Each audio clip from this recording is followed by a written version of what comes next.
Hey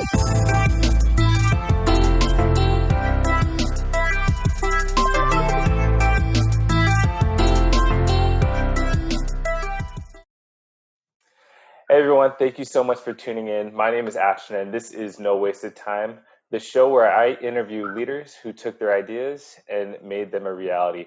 If you're looking to make an impact and really truly invest your time, this is the show for you.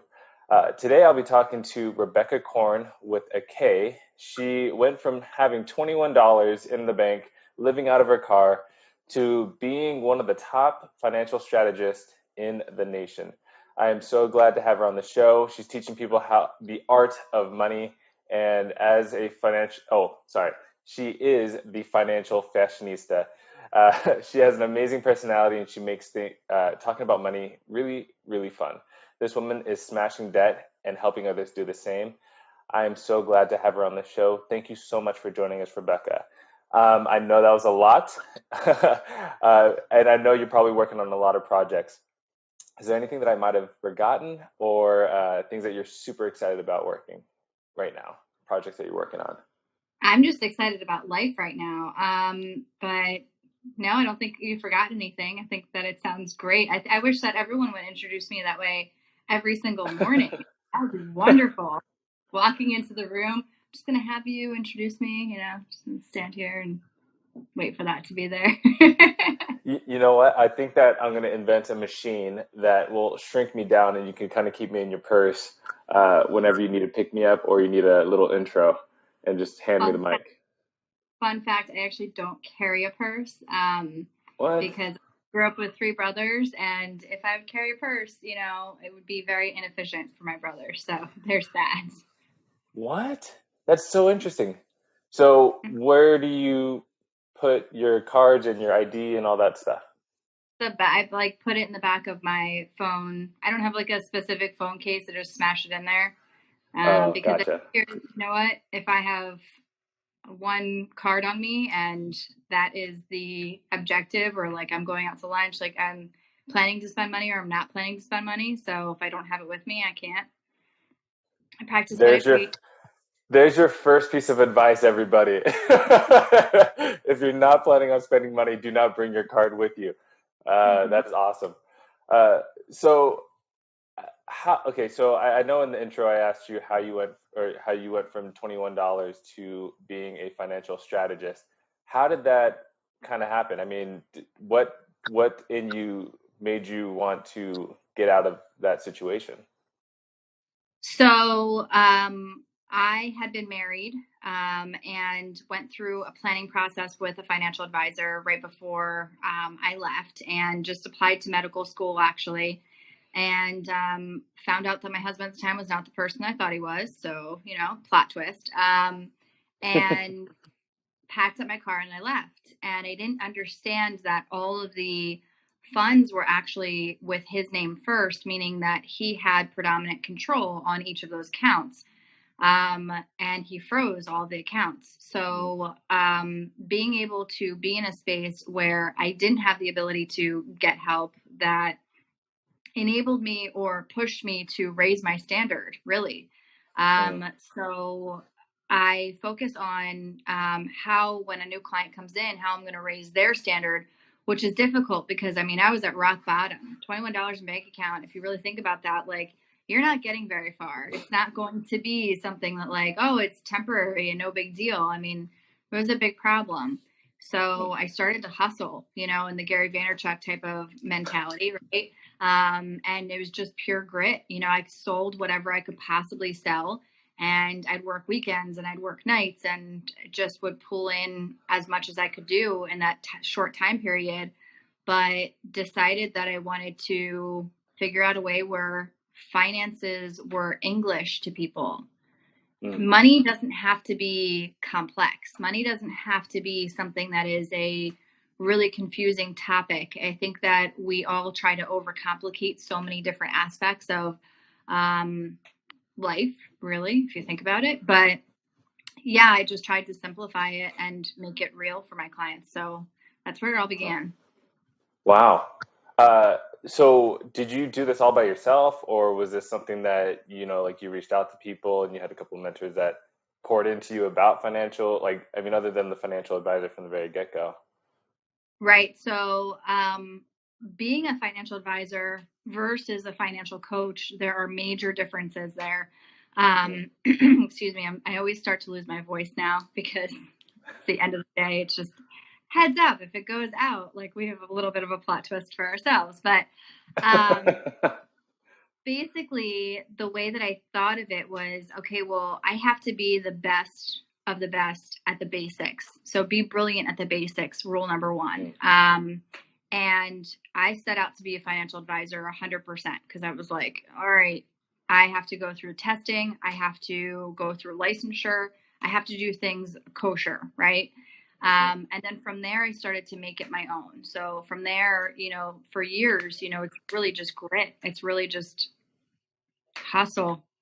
Yeah. Nothing fancy, nothing. I mean, I'm really old fashioned from that perspective because when you're thinking about grit, especially in this day and age, I would say, we all live in an Instagrammable life where it's very fancy and we all want to take pictures of our food before we eat it. But I'm telling you, in that first year, if you would have seen the food that I was eating, you'd be like, I am not following this person. I don't want to see that ever again. If she posts another thing of beans, like that's ridiculous. But guess what? I lived really inexpensively and I just focused on building. That's amazing. How long did it take you to get from point A to point B? For reference standpoint, for some of the people listening. I am 5.5 years into my business now. And probably the first 3 years were just miserable. Miserable. So yeah, I mean, whatever you're going through, grow through it is what I would say. I mean, my saving grace every single day was YouTube, actually. So I really appreciate what you're doing because 30 minutes a day, every day, I still do it. I listen on YouTube to Tony Robbins, Gary Vaynerchuk, Brendon Burchard. I mean, you name it. I've listened to them. So yeah, it's in my head. Good. That's awesome. I'm glad. For a lot of people that I try to coach personally, I always let them know, I'm like, you don't have to just learn from me. There's other people out there and there's other avenues out there for people to get that positive feedback, get that, I guess, that motivation, inspiration that you need every day, that it's not coming from me, because I'm only talking to most of my clients once a week. So, there's 6 days and 23 hours where I'm not there. So that's really good that you say that, that you get a lot of your positivity and motivation from other sources. In the financial realm, you had mentioned that there's a difference between a financial advisor and a financial coach. Can you explain the difference between the two? I'm impressed by your listening ability. It speaks to your coaching. So a financial coach doesn't necessarily need licensure. Okay. And everybody nowadays, even if they're not a good listener like you, can claim that they're a coach, right? So being able to have awareness around that is pivotal. And knowing the fiduciary standard is what I call it. So a financial advisor needs to have a fiduciary standard to be acting in the best interest of you at all times. A financial advisor also needs licensure. Financial coach doesn't need any of that. They could get kickbacks from a variety of different sources. I can't get kickbacks from anybody. I can't sell ketones on the side or do, I don't even know what, like leggings is coming to my mind. I have no idea why. But like I can't do anything like that because any sort of other income the IRS looks at for me. Also FINRA, which is a federally governed agency, actually monitors everything that I do. So it's really, really important that you have an advisor that's being held to those standards and is being double checked, because otherwise you're getting recommended for things that might not be in your best interest. Interesting. So I got introduced to fiduciaries like back when I was living in Minneapolis at the time. My wife and I were trying to get our finances in order. We didn't even have businesses on our mind at all. I kind of did, but we personally, as a couple, did not think we were going to be starting the two businesses that we did. And and we're now like in this position where we were in the green, a lot of money. Now starting our own business, it's like we're on the borderline of not being in the green no more. And and we were trying to find financial advisors, and we still haven't found one yet. But that was one of the things that one of our friends said. I know, hey. Okay. It's like, wow, what are the odds? I got a financial advisor just right here. So that was one of the things that one of our friends said, is make sure that they had a fiduciary license. Is that correct? Mm-hmm. Gotcha. Yeah, fiduciary is very, very, very important. I mean, that's probably the most important aspect of anything. My partner, he has 20 years of experience, and probably like a PhD level is what I would equate it to be, in finance. So I'm more at a master's, I would say. But he's he's totally a brainiac, total geek. He doesn't like to go on any social at all.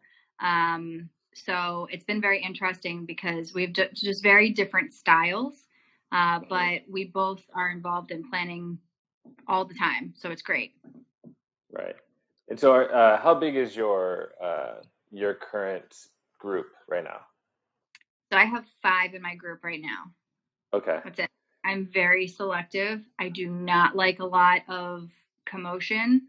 You can accomplish a lot with simple efficiency.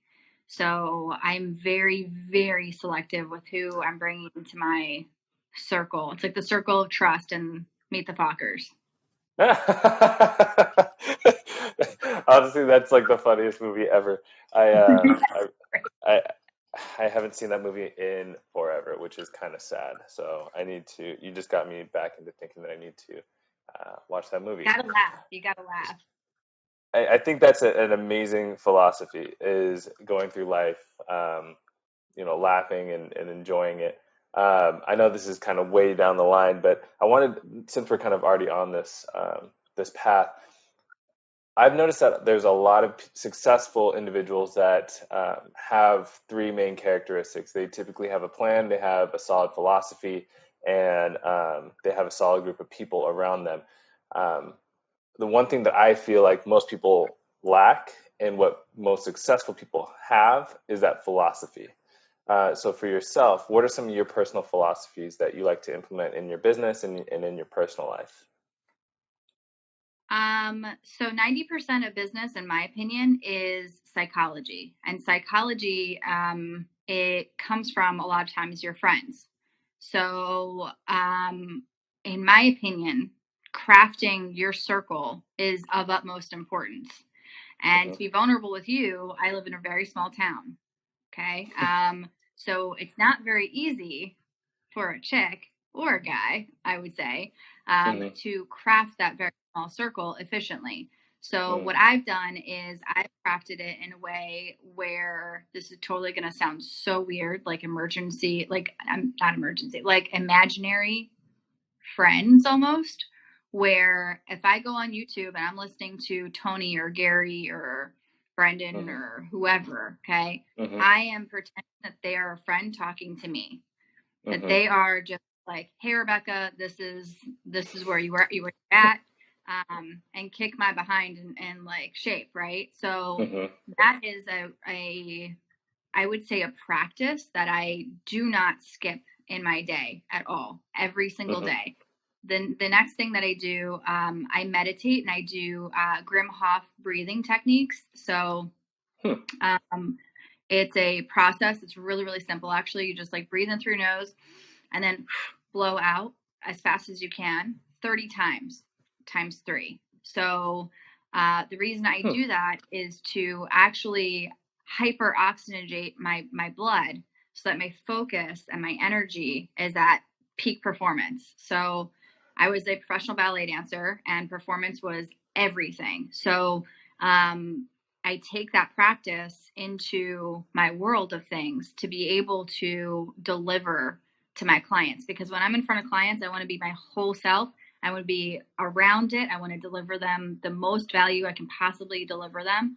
And in order to do that, in order to achieve that level of performance, I have to make sure that my body, my mind, and my spirit are completely in order. And then the other thing that I do is I work out religiously. Like, I just make sure that my anxiety is really low, which anxiety in my world is fear. So where is my fear coming from?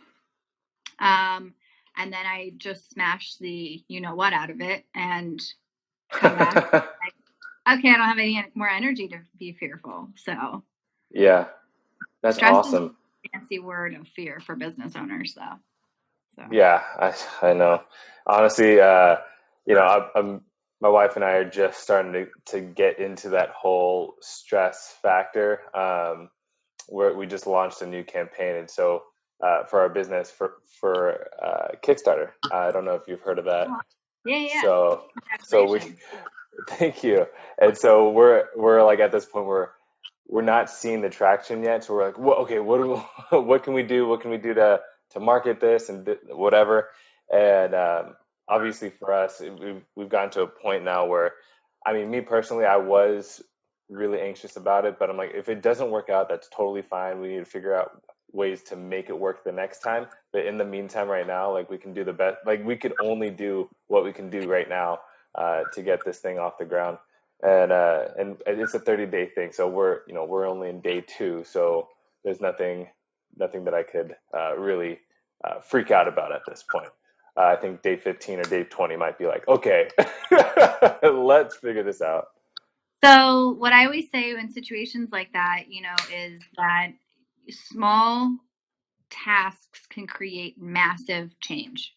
So really small, regular things that most people don't want to do, right, can create massive change in anything like that. So whether it's just posting regularly someplace and it's a small thing and you're just kind of like, okay, it's out there, but it's regular and you're creating a rhythm, that's where massive change can happen, because massive change happens with momentum.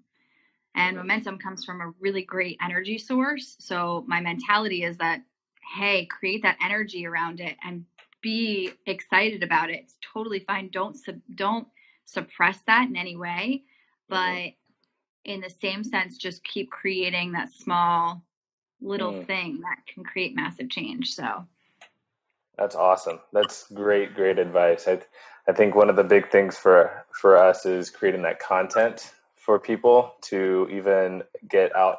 Obviously, social media, it's all about content creation and whatever you can get out to people, because it's what I've found and what I know I need to do is that one piece of content won't hit everybody, but if you drop content every single day, or as much as you can, you're hitting one person that may impact more people, or maybe somebody missed something from the past and they're like, oh wow, like, okay, I see what he's talking about now. Now that he's dropped all this content down. So that is for sure an amazing tip right there. So to get us back on track, I've had a lot of conversations about this, and I've gotten mixed answers, but I wanted to get your thoughts on this. What are your thoughts on the phrase, it's about who you know, not what you know?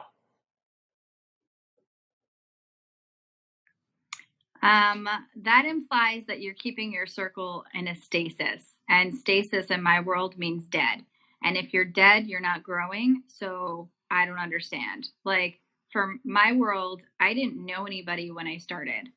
I just started and kept on getting to know people. I think when you get comfortable within your circles of things and you associate something in a circle, that's a status thing. And no, thank you. I want to consistently grow and challenge myself and level up. So there's my voice. It's kind of closing out on you. Yeah, so you're very much so you're very much it's about what you know versus who you know. I also don't think it's about what you know, actually, because I mean, what do you Okay. know? From a Uh-huh. theoretical standpoint, we only know what we're experiencing, right? And it's that thought Uh-huh. provoking process without Googling something, right? But really thinking about something and understanding where a person's coming from. I get taught things every Hmm. single day, and if I'm not taught something, I didn't work hard enough that day. So Uh-huh. my mentality is that like we never know enough. I Hmm. don't see that. Hmm. Period in anything. We never know enough from a perspective of relationships. We never know enough from a perspective of life. And if you do, again, there's your stasis. No thanks. Hmm. Awesome. So you kind of utilize both in a sense. Just perpetual growth. Yeah. Yeah. I always say that because I was talking to an amazing woman. Actually, she started up like I think it was like over 100 different McDonald's, and then she built a couple of those Ronald McDonald homes or whatever. And I was Yeah. talking to her over the weekend, and she had this because I asked her that same question. Like everywhere I go, so some of these questions, I'm always trying to figure out what people are their answers are. And I like what she said. She said, there's a process that people go through to get from point A to point B. A lot of times, people need to understand the knowledge, kind of like going back to being really solid in the basics, right? I need to understand the knowledge to be a success in your field, but to be affluent in your field, you need to know people that will be able to explode your name, I guess you could say. So you need to know people to network with people because at the end of the day, you're dealing with people wherever you go. So it's like there's that tipping point from where she said um, you can know a lot, but if you don't know anybody, it's just knowledge that just dies with you. But at a certain point, you have to know somebody so that you can transfer that knowledge that you have in your mind to them to make a bigger impact, if that makes sense. Yeah, I mean, I think that it's also in delivering value, right? If you're delivering value and you're adding value to somebody, you're creating instant fans of whatever you're doing, your thing, Right. okay? So my objective isn't to just stay within the same circles or stay within that same mentality. My objective is to truly grow and contribute as much as possible while I have this precious time on earth. That's awesome. I'm glad that you said that because that's one of my biggest philosophies is helping people understand their personal value. And I think one of the big things that I'm trying to instill in people is this idea that time is limitless, and we don't value those things that are limitless. I mean, I always teach a lot of my students. I'm like, oh, well, I teach a lot of my students that why is water in the desert valuable?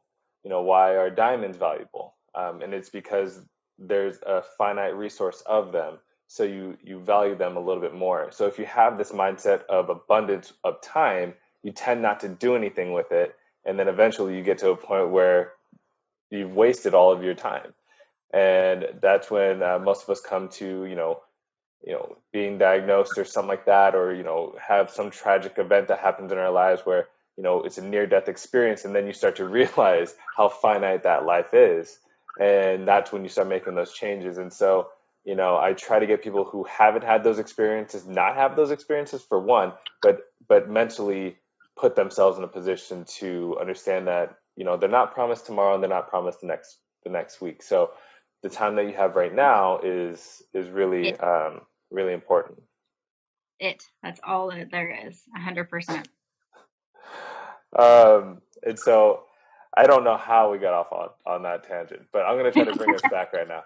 Well, time is the valuable asset that we have, to be honest with you. I mean, that's something Yeah. that most people actually take advantage of in many ways. And I actually think that that's an awesome topic from a financial standpoint too, because when you think of compound interest, you don't think about how much of an impact that can make in your world, because our brains aren't wired for it. So, Hmm. in my opinion, that's actually an awesome topic. Like, what are you doing with your time that you don't have enough time to plan for yourself or your family?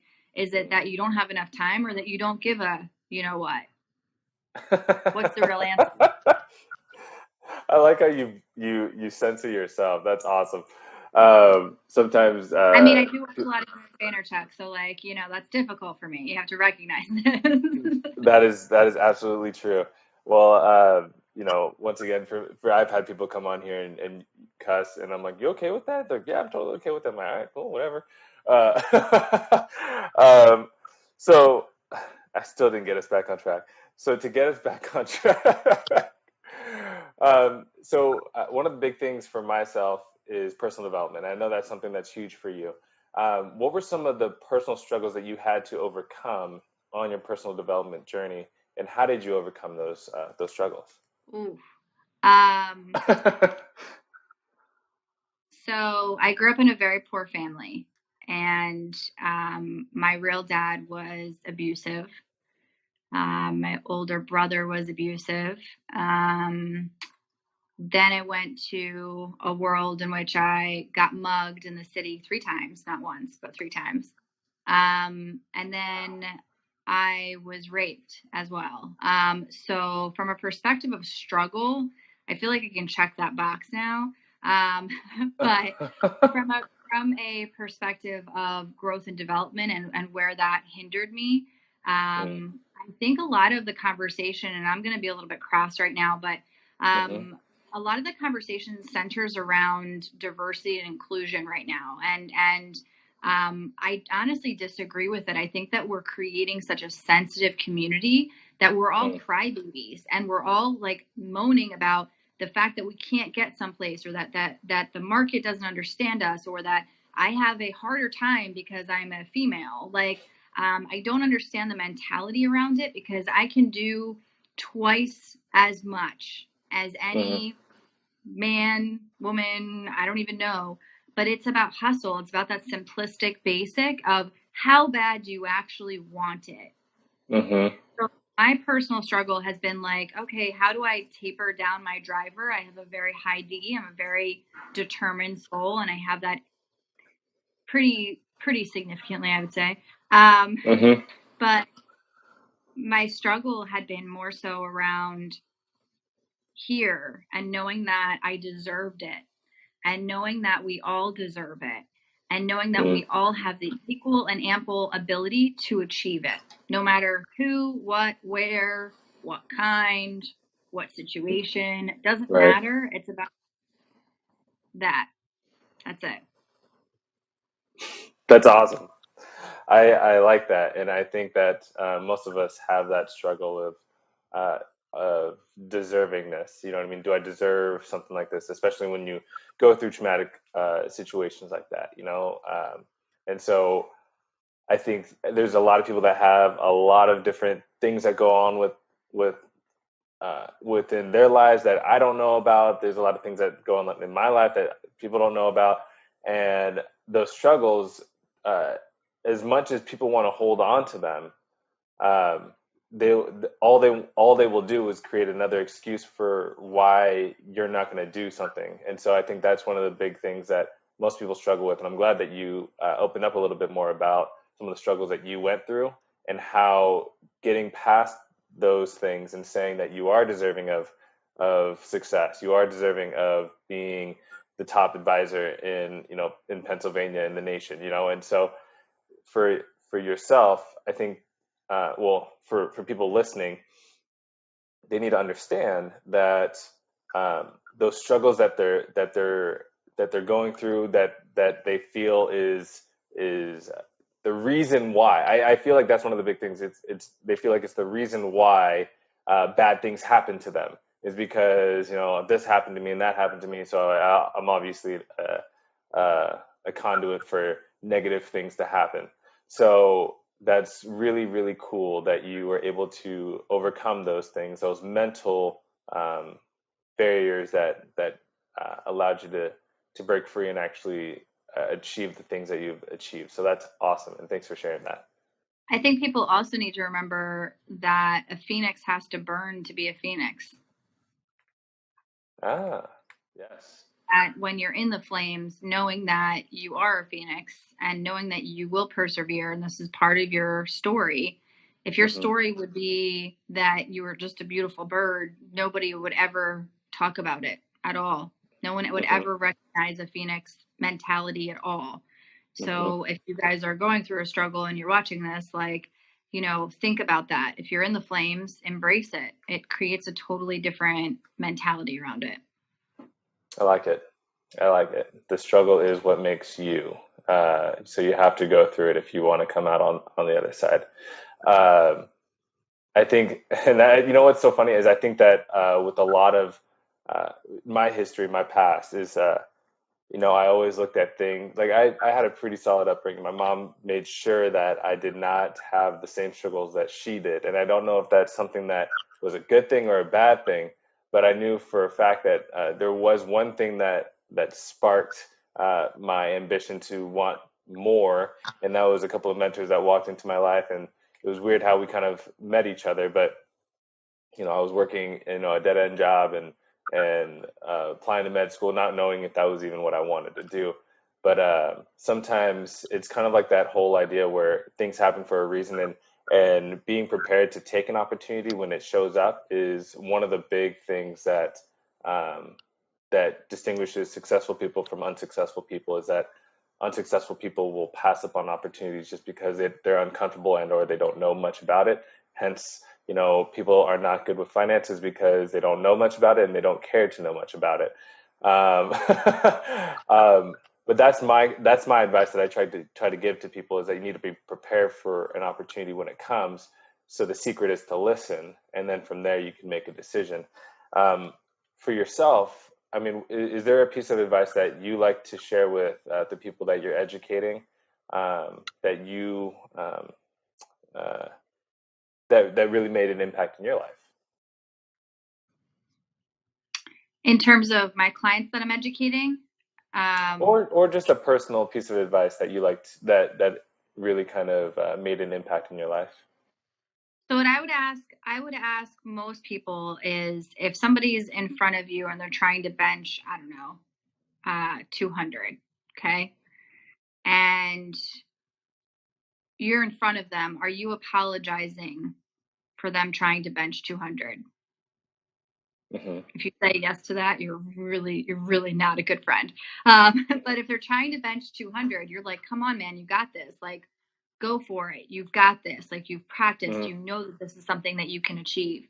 And I think that you need to evaluate in your life, you know, what are you apologizing for? What are you trying to get an apology for? And what is that serving you for? What's the outcome? So if you are trying to bench that 200, that's where, okay, I want friends around me that are going to say, go for it. You've got this. Push harder. Why are you stopping at 200? That's something I've seen to really, because when it comes to finances, when I'm talking to people and I tell them, listen, I'm not going to apologize for pushing you. I'm not going to apologize for making you uncomfortable, because that is my job. Because otherwise, I apologize to you in retirement for not having you save enough. And I'd rather apologize to you in retirement for having you save too much.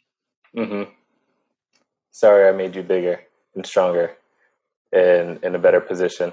So for some of the listeners listening, she was basically saying, when you're a person, and correct me if I'm wrong on this too, but if you're a person of encouragement and pushing others to want to do better, that's the position you want to be in, rather than being a person who says, who puts an opportunity in front of somebody and says sorry, like as if it's something negative. And so that is a great piece of advice. Is that kind of what you're saying there, Rebecca? Okay. So that's an amazing piece of advice, is always being an encourager to others. I think that adds into what you were saying initially of adding value to other people. And I think that's one of the big things. But I also think it's to yourself too, from a perspective of, you know, what you're trying to achieve or accomplish. Like, so I would make fun of myself and say, like, okay, something that like I'm thinking of that would be really, really scary would be, okay, I'm going to be homeless again. So I would say it in like the dumbest voice possible and make fun of myself in the mirror and be like, okay, you're going to be homeless again. Like, really? what is wrong with you? Like, you have Yeah. created these things. What is wrong with you? So I would Uh-huh. actually like fight with myself in a mirror and say, do you want an apology for that? Are you looking for an apology for that? Are you looking for an excuse to get there? Is that where you want to go? No, thanks. Okay, I'm over it. I'm over it. So like, I'm you over have it. I to don't want push to talk anymore. yourself. Yeah, you have to push yourself to like get uncomfortable sometimes, but that's simply my opinion, my thing. Okay. Okay. I think talking to yourself in private, I think sometimes, I mean, In private is definitely something that I would suggest you do that. But I actually have to run because I actually have a last minute client that's coming in. So I'm really sorry that I'm like cutting this short right now, but I mean, we no can get back worries. to it if you'd like me to. And Yeah. like, feel free to pick my brain in any way, shape, or form. I mean, Yeah. I'm I think, here for I you. think, Big fan of what you're doing. You're like a little baby Tony Robbins. I love it. Love it. That's how you haven't started. He was like, yo, I want to figure out how the most successful people achieve things. And he set out to like interview the most successful people out there. And if I can like call it right now as it is, because listen, you're young, you have ample opportunity in front of you. You're partnering with your wife, which is amazing to me. Like, how extraordinary of a relationship do you guys have to be able to like grow through this together? Because I'm sure sometimes it's uncomfortable, right? I have the utmost and deepest gratitude to you guys. Like, just that's amazing to me. I had to say that. So there's that. you're awesome. Thank you so much. And I'm gonna sign us out. But before we go, how can people find you, and how can they reach out to you if they need financial advice or they're looking for a financial advisor? Connect with me on Instagram. I mean, my team screens all of my chats and everything, so don't put anything inappropriate there. But at Financial Fashionista is my Insta. And if you want to connect with me on Facebook, it would be Rebecca Korn, Korn, Financial Services. So that's us. Awesome. Thank you so much for joining us, Rebecca, and I hope you have an amazing rest of your day today. And everybody watching, thank you so much for watching and tuning in. You guys were awesome. I hope you guys have an awesome rest of your day and you make every minute count.